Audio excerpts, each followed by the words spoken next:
once provided real opportunities for connection have been allowed to wither away. Where programs do exist, supported often by volunteers, they're often overwhelmed by NDIS providers who drop their participants off without any notice. And while many support workers provide valuable supports, too many participants tell us their support workers are spending more time on their phones than engaging with them and providing support. We've received reports of participants falling out of their wheelchairs while a support worker is scrolling on their phone. There's no connection there, there's no participation, there's no inclusion. This is not only a failure to show respect and dignity, it's also a safety issue. This approach hasn't just led to the decline of genuine community support, it's also become extraordinarily expensive. 5 years ago, just this stream of support cost $4 billion per year. This year, it costs $12 billion, triple the spending in just 5 years. Today, that one stream of NDIS is costing about the same as what we spend in net terms on the entire pharmaceutical benefit scheme. And if left unchecked, the spending is projected to skyrocket to around $20 billion just for social and community participation by the end of the decade. This cannot continue on this current course. So we will reset the total cost of social and community participation back to where it was last year and prevent any runaway growth. Now, I want to be honest with people, this will have a material impact on participant plans. In terms of the average actual spend by participants, this will take people back to where they were in 2023. The average spend on this activity today is about $31,000 per participant, up from just $14,000 5 years ago. Over the next 2 years, our changes will bring that figure down to about $26,000 per participant, back to where it was in 2023. I want to say, without those changes, that figure will have been more like $33,000. Those figures reflect the total spending by participants. The reduction in their budgets will appear even larger than that due to differences in utilisation. We're also going to establish a $200 million fund, the Inclusive Communities Fund, to rebuild capability among community organisations so people have new options, meaningful options, to genuinely participate in their local community. This fund is going to be open to mainstream as well as disability organisations, with details to be settled in consultation with the disability community. We're also going to move quickly to improve the quality and reduce the cost of the huge number of third-party intermediaries in the scheme, those third parties who manage the majority of NDIS plans and claims. Now, many of these people provide valuable support to participants, but others have no qualifications or background in disability services and seem more interested too often in clipping the ticket. We will reduce spending in this area by 30%. Market models are designed to create competition, but too often in the NDIS, we see that competition play out with third parties cutting costs and cutting corners to get as many plans on the books as possible, rather than trying to win clients based on the quality of their service. Instead of this contest continuing, our government will identify a short list of accountable, quality providers which people can then choose from. Making the NDIS sustainable is also about returning the scheme to its original true purpose. The NDIS, remember, was established to support people with significant and permanent disability, but its scope has expanded to cover many Australians with less significant support needs. The Thriving Kids reform that I announced right here last year marked the beginning of our determination to reset the scheme to its original intent and keep the scheme strong for those it was built for. We now intend to build on that foundation.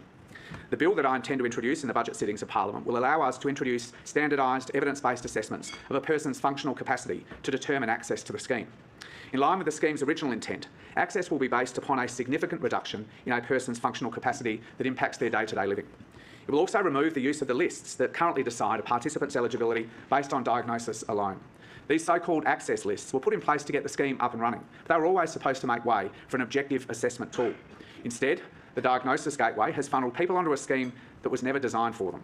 Now, that's not their fault. They've been told this is the only program available, or that this is the help that their child needs. It's our responsibility as governments to make sure that in the future these Australians are pointed in the right direction. And this is a big change to the scheme, the details of which will be worked through carefully over coming months with a technical advisory group, members of the disability community and obviously state and territory governments. The NDIS was originally intended and expected to support around 410,000 people with a disability. Today, there's more than 760,000 people on the scheme. While new eligibility rules obviously need to be worked through carefully, our initial modelling will see the number of people on the scheme reduced to around 600,000 by the end of the decade, instead of growing to well over 900,000 on current projections. This is still substantially higher than the Productivity Commission projection of 550,000 by 2030. As we've done with Thriving Kids, we'll also work on establishing programs with states and territories, which the NDIS review back in 2023 described as foundational supports, to give quality local supports to people who are not given access to the NDIS. This work already has $6 billion allocated to it by earlier decisions of the National Cabinet. Like Thriving Kids, this will see us rebuild systems that used to be there for people with less significant support needs, systems that were unfortunately too often dismantled, leaving the NDIS as the only port in a storm for so many Australians.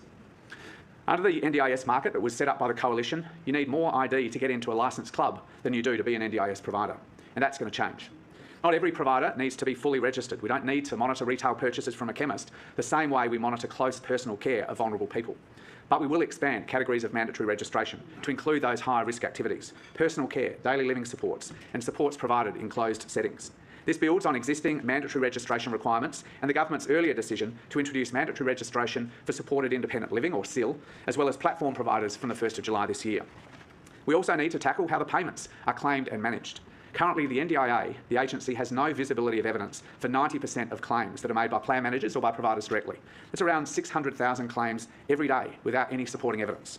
And the standard of invoices that are submitted can vary wildly. Worse still, though, this lack of integrity in the system has opened the door to the worst parts of organised crime.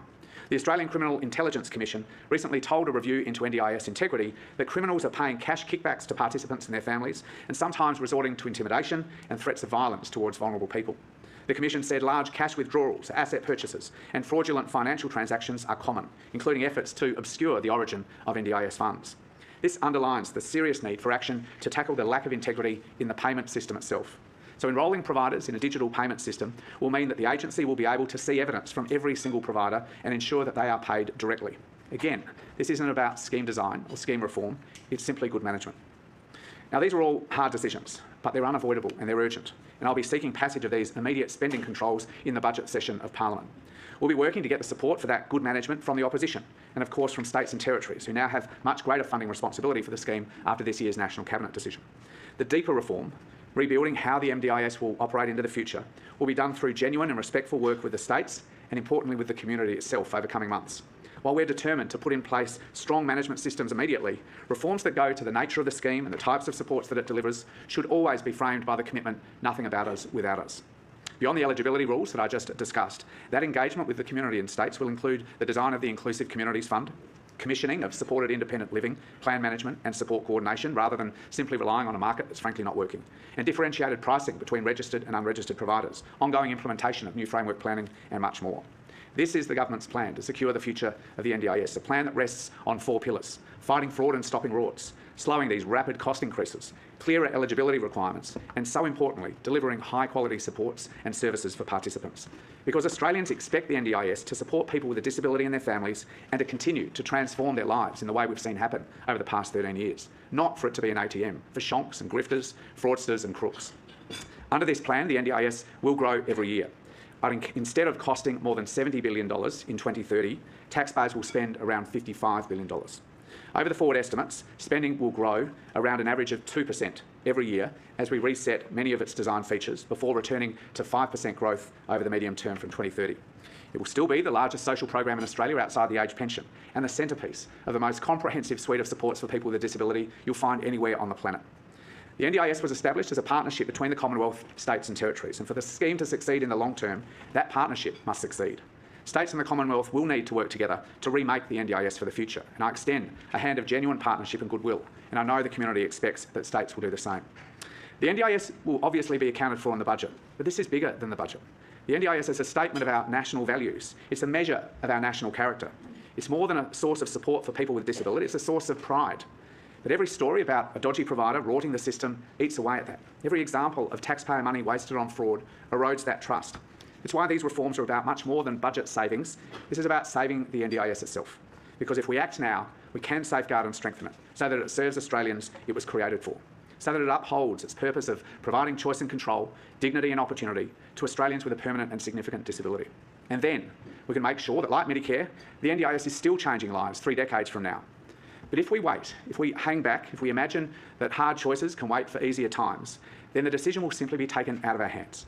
The social licence will be lost, and the NDIS will not be able to deliver what Australians with disability deserve. Our government cannot and will not accept that. This is the right thing to do, and it's the right time to do it, for the sake of people who need the NDIS today, and so future generations can count on its promise for decades to come. Thank you very much.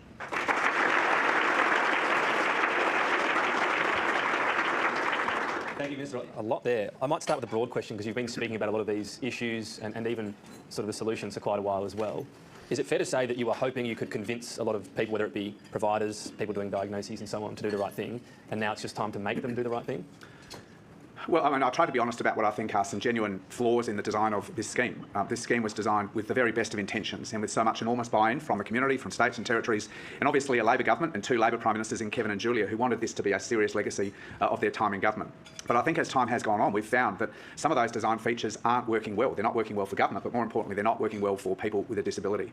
Now, I've tried to take a sequenced approach to this. I came here, as you said, Tom, in August last year to outline our plans for children under the age of 9, Thriving Kids reforms that are in the process of now starting to be rolled out. And I said back then that I thought the 8% target that National Cabinet had agreed needed to be built upon with a lower, more sustainable target, and essentially said that was something that National Cabinet had to discuss, and they did that earlier this year. So from that decision of National Cabinet a couple of months ago, I've taken it as effectively a tasking from National Cabinet to work out a plan to deliver that growth target and to achieve what every government wants, Liberal, Labor, state or federal, and that is to secure the NDIS for the future, for the long-term future. So, I mean, yes, this has been a process that started with the NDIS review that we commissioned when we came to government by Bruce Bonahady and Lisa Paul, a review accepted by all governments back in 2023, and it will take some time to work through. But frankly, some of the well-intentioned measures that were put in place by us in our first term that we thought would start to control spending just aren't gripping. They're not gripping because of some of these system flaws, some of these uncertainties in the legislation that we need to clear up, and frankly, some real problems in a chaotic free-for-all market that was allowed to build up over the last 10 years that's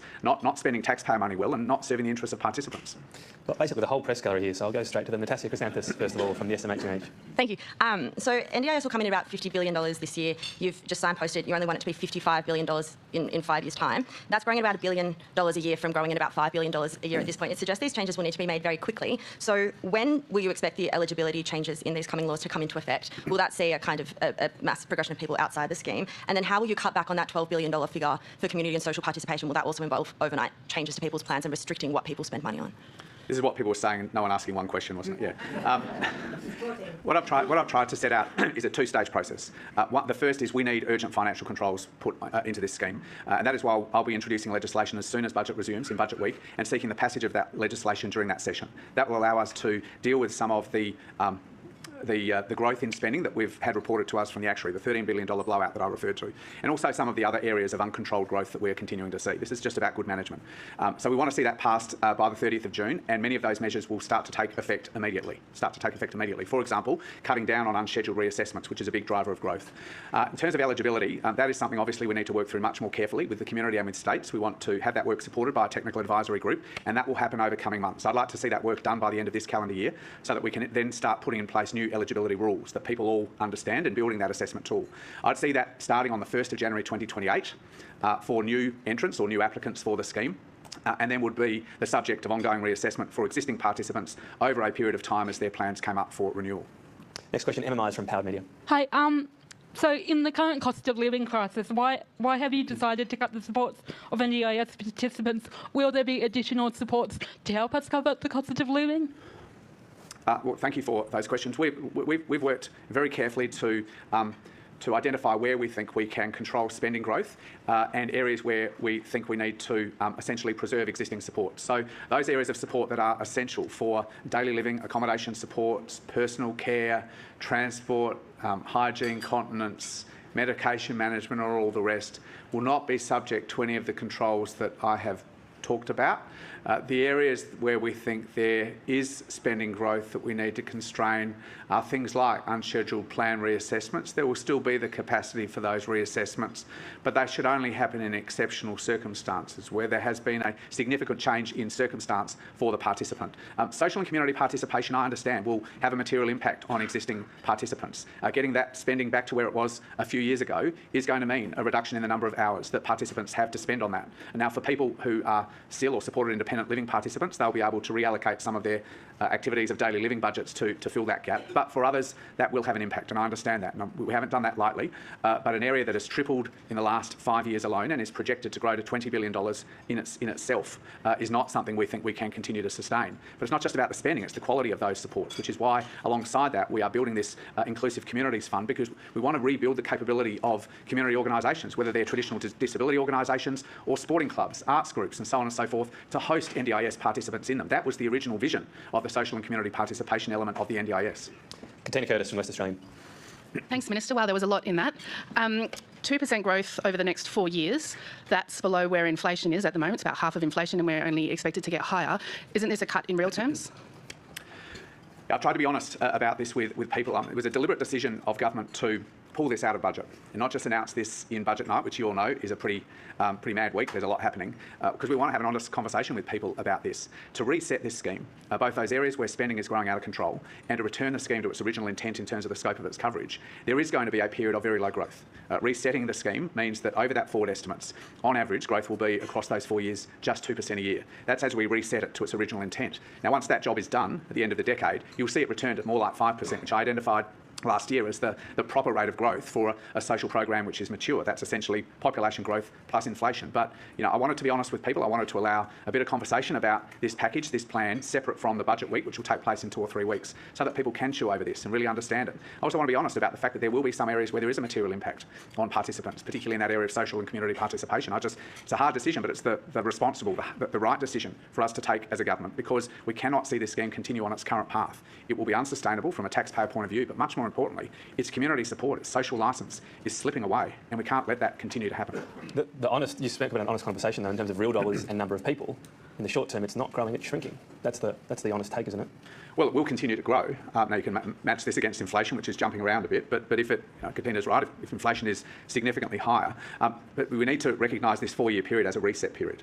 It really is going to change the nature of the scheme in some areas of expenditure and also in terms of the coverage. So the number of participants that is covered I've tried to be honest, will change over the course of the next 4 years. So that will have an impact on the total spend of the NDIS. But once that reset is done, and it's absolutely the right reset, I'm convinced of that, then of course the scheme will continue to grow in an appropriate way like other social programs. That 5% growth is what you will see in areas like Medicare and childcare and such like, and that's where the NDIS should be as well. Sarah Ison from The Australian. Sarah Ison, thank you for your speech. Can we take from your speech that you'll be looking to expand that effort of diverting kids under 9 with autism? You'll expand it out to people over that age group and more adults with autism and so on. And if I can just ask, the PM says he doesn't see the NDIS as a fiscal position. Jim Chalmers says it's central to the savings of this budget. Which do you agree with? I always agree with my Prime Minister and my Treasurer, so I agree with both of them. It's a fiscal position? I have to know that's a very wise course of action, and with my Finance Minister as well. But let me say, because I've seen some coverage about mental health potentially being an area that we seek to move away from the NDIS, and there's just no basis for these reports. What I tried to say in my speech is I want to get away from the diagnosis list, the diagnosis gateway. We need to return the scheme back to a question of functional capacity. That's what it was built on, the idea of people with significantly reduced functional capacity that impacts their day-to-day living needs. So there's no particular area of diagnosis that will be treated differently to others.